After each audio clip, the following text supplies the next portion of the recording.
Galera. Puta, como é bom acordar pós-jogo do Botafogo com uma vitória, né? Principalmente quando se vem uma goleada como a de ontem, 4-0 contra o Internacional. Tomando aquele meu cafezinho esperto. 12 de maio, 6h40 da manhã agora, antes de começar a batente, vocês percebem que o cenário é outro, o traje é outro, né? Mas bater um breve bate-papo com todos vocês aqui sobre um assunto que eu pensei ontem, refleti durante o jogo, após o jogo, no nosso ao vivo, né? Pós-vitória que fizemos ontem com o Márcio. E eu queria discutir um pouco sobre a nossa ponta esquerda. Será que achamos enfim, uma solução? Antes de bater esse breve papo, eu queria novamente pedir para vocês, para aqui, ó, inscreva-se no canal, já somos mais de 250, então inscreva-se, curta, compartilhe, se você achar que merece, tá bom? Obrigado, este aqui é o canal do YouTube do Cantinho Botafoguense, o canal do blog Cantinho Botafoguense. Galera, eu queria falar sobre a ponta esquerda do Botafogo, ou a ala esquerda, né, a ala ofensiva esquerda, porque ano passado, em 24, nós não tínhamos necessariamente um ponteiro. Em 2023, né, tínhamos o Victor Sá, que era um ponta bastante tático, né? Também tinha suas habilidades, né? Era um cara também de poderio ofensivo, um cara que realmente fez uma boa temporada, talvez seja um dos poucos que tenha se destacado naquela reta final terrível do time. Ele preferiu para o futebol russo no início de 24, e desde então nós ficamos carentes de um jogador da mesma característica, né?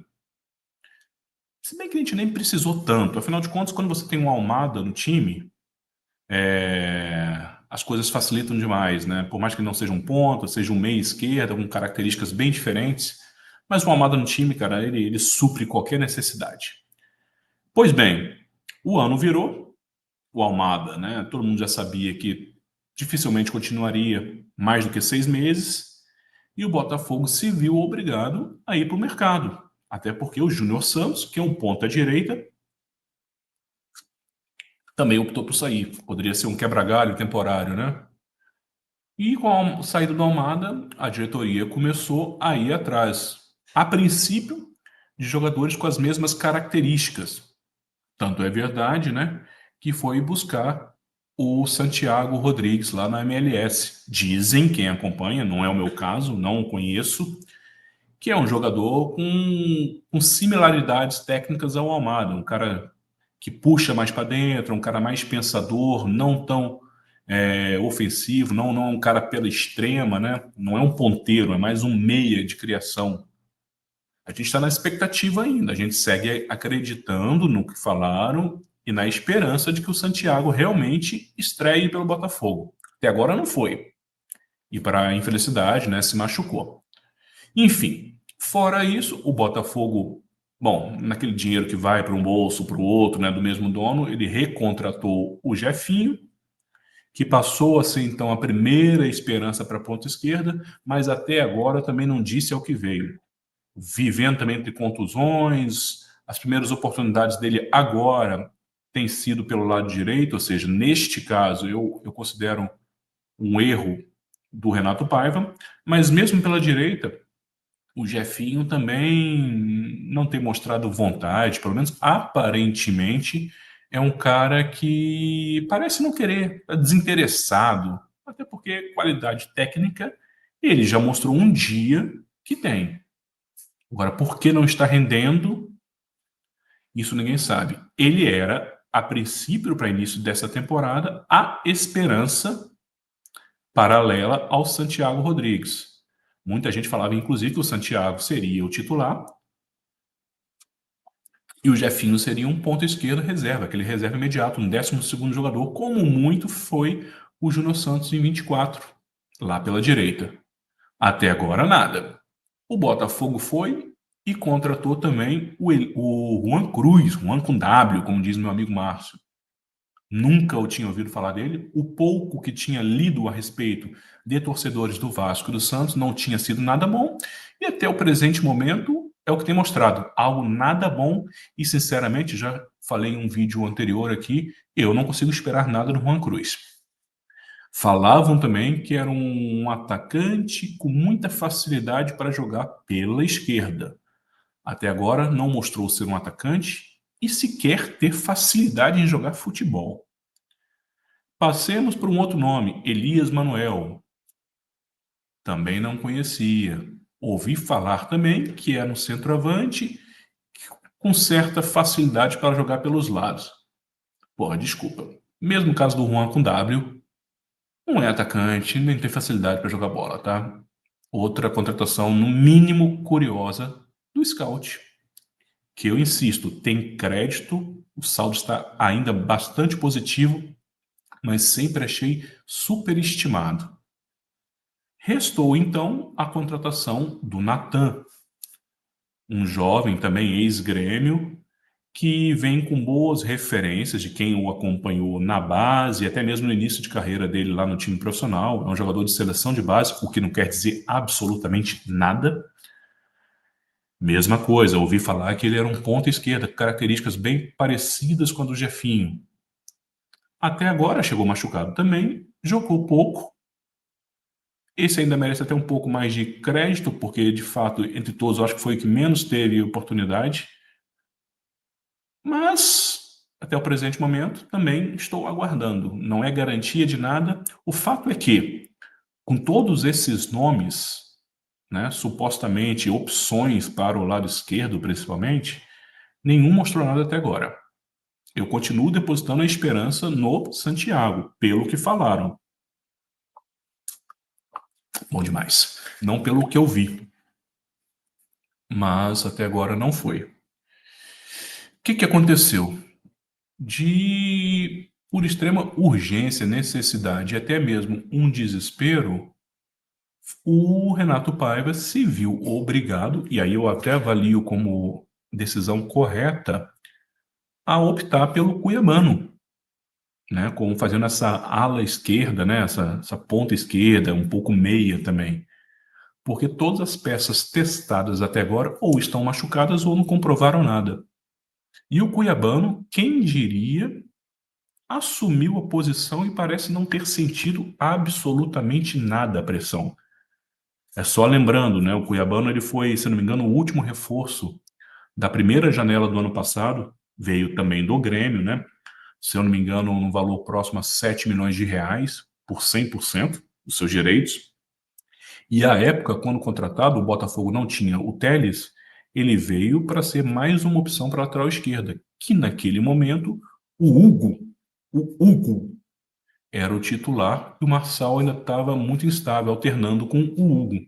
O Cuiabano chegou e entrou nesse rodízio.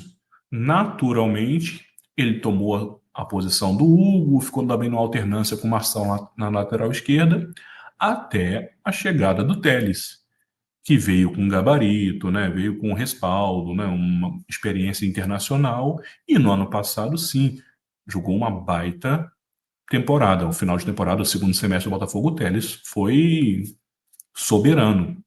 Cuiabano é novo, ele soube entender, né, ele esperou a oportunidade e sempre que era recrutado, ele entrava com a mesma vontade, desempenho satisfatório. Viramos a temporada para agora, sim, 25 voltando, né? O Telles continua e o Cuiabano continuou ainda nessa expectativa. O nome dele foi ventilado já nessa primeira janela, não houve negociação, ou de repente não houve interesse do Botafogo em negociá-lo. E o Telles começou a temporada bem diferente do ano passado.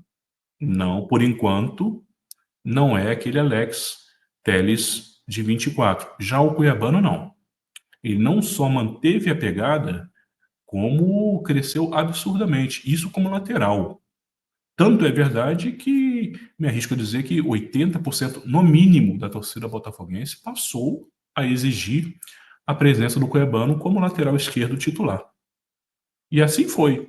Tomou a vaga nos últimos jogos aí do Alex Telles na lateral, subiu o padrão. É um cara que tem um poderio ofensivo absurdo, é um cavalo, é muito forte, é muito forte. Tem uma chegada na linha de fundo potente, é um cara que sabe cruzar, chuta a bola, não tem medo de errar. Enfim, hoje é titularíssimo na lateral esquerda. Mas agora, por conta da extrema carência, falta de peças, opções, o Cuiabano foi, como é que eu vou dizer? Foi colocado na opção de camisa 11 no antigo futebol, o futebol que eu sinto muito saudade. O Telles reassume a titularidade da lateral e o Cuiabano passa a ser aquele cara pela esquerda, o cara que faz o corredorzão mesmo, vai para cima, alternando umas entradas pelo meio. E, cara, simplesmente contra o cara bobo, se nós estamos vivos na Libertadores ainda, é graças ao Cuiabano, que o chute do primeiro gol do Vitinho partiu dele, o gol da vitória nos acréscimos foi dele. Ontem, na vitória sobre o Inter, mesma coisa, um golaço típico de, porra, de um cara de um meia, um ponta, um golaço, mais uma partida muito boa do Cuiabano. Enfim, tomo conta, tomo conta. Isso não quer dizer que o Botafogo não precise ainda correr atrás de um jogador para aquela posição.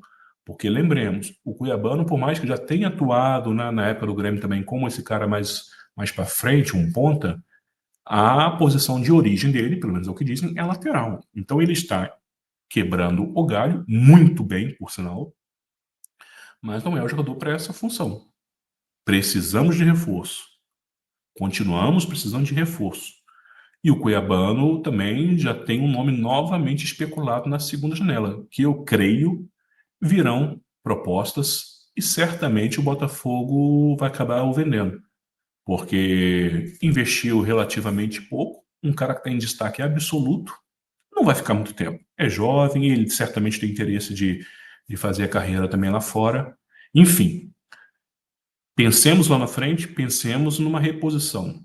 Ou vamos esperar que o Santiago, Natan, Jefinho finalmente resolvam dar o ar da graça. Mas, por hora, é o que eu queria falar com vocês. O Cuiabano hoje, ele é o dono da posição, é o dono da ponta esquerda do Botafogo.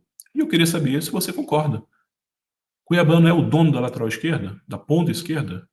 E eu vou além. Cuiabano, por enquanto, em 2025, é o dono do Botafogo na temporada.